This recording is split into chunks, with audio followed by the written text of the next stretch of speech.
Common কাজগুলোতে বিড অনেক বেশি হয়, কম্পিটিটর অনেক বেশি। যখনই আপনি এখান থেকে সরে হাইলি পেইড জবগুলোতে চলে যাবেন, ওখানে কম্পিটিটর কম, কাজ পেতে সহজ এবং সাথে আপনার পেমেন্ট অনেক বেশি। আপনি বলছিলেন যে 1023টার মতো এরিয়াতে আসলে ফ্রিল্যান্সাররা কাজ করতে পারবেন। এই মুহূর্তে বাংলাদেশের ফ্রিল্যান্সাররা কতগুলো এরিয়াতে কাজ করছে? 10 থেকে 11টা। এটা এক্সপ্যান্ড করবার জন্য আপনার পরামর্শ কি এবং কি কি করা যেতে পারে? এটার এক্সপ্যান্ড করার জন্য সবচেয়ে ভালো পরামর্শ হচ্ছে যে আমাদের ইউজিসি এবং আমাদের ন্যাশনাল ইউনিভার্সিটিকে একদম ডে 1 থেকে টেকনোলজি ওরিয়েন্টেড এডুকেশন দিতে হবে। যে আমরা অ্যাকাউন্টিং পড়াবো, সাথে সাথে অ্যাকাউন্টিং টুলগুলো শেখাবো। আমি ইঞ্জিনিয়ারিং পড়াবো, সাথে সাথে ইঞ্জিনিয়ার টুলসগুলো শেখাবো। প্রত্যেকটা ধরেন কেউ ইলেকট্রিক্যাল ইঞ্জিনিয়ারিং পড়ছে, সেই ইঞ্জিনিয়ারিংয়েরই কিন্তু একটা টেকনো ভার্সন আছে, ওই টেকনো ভার্সনটা শেখাবো।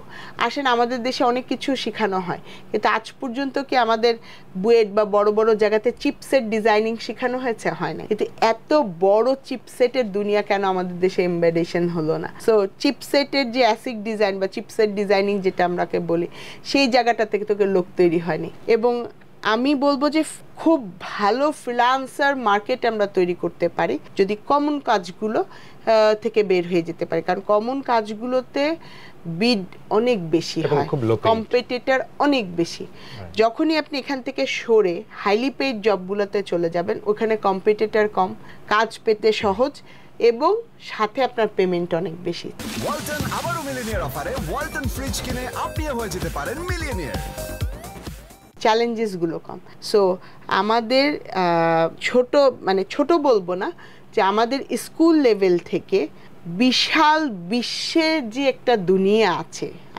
আমাদের দেখেন টিচাররা আমাদের ক্লাসের কেবল বই ভিত্তিক গল্প বলেন, কিন্তু বিশ্বে আসলে কি হচ্ছে এটা নিয়ে কিন্তু আমাদের বোর্ডের বই তৈরি হয় নাই। We are not world oriented, we are so much inverted যে বাংলাদেশে কি হচ্ছে, বাংলাদেশের জিনিসপত্র নো। আমাদের পড়ালেখার ভিতরে ইন্টারন্যাশনাল মার্কেট রিসার্চ আসতে হবে, ওয়ার্ল্ডটাকে তুলে ধরতে হবে, ওয়ার্ল্ডের বড় বড় ক্যারেক্টারগুলো নিয়ে গল্প থাকতে হবে। যে জায়গাতে আমি মোটিভেট হব সেটা হচ্ছে ওয়ার্ল্ড ক্যারেক্টারগুলো, যে কোথায় আসলে আছে। আমরা গল্প শুনি, ফেসবুক দেখি ইলন মাস্ক কী করছে, বাট কেউ কি তার আগের চ্যালেঞ্জেসগুলো বলে না, যে সে কি চ্যালেঞ্জেসগুলো ফেস করে এই পর্যায়ে আসছে।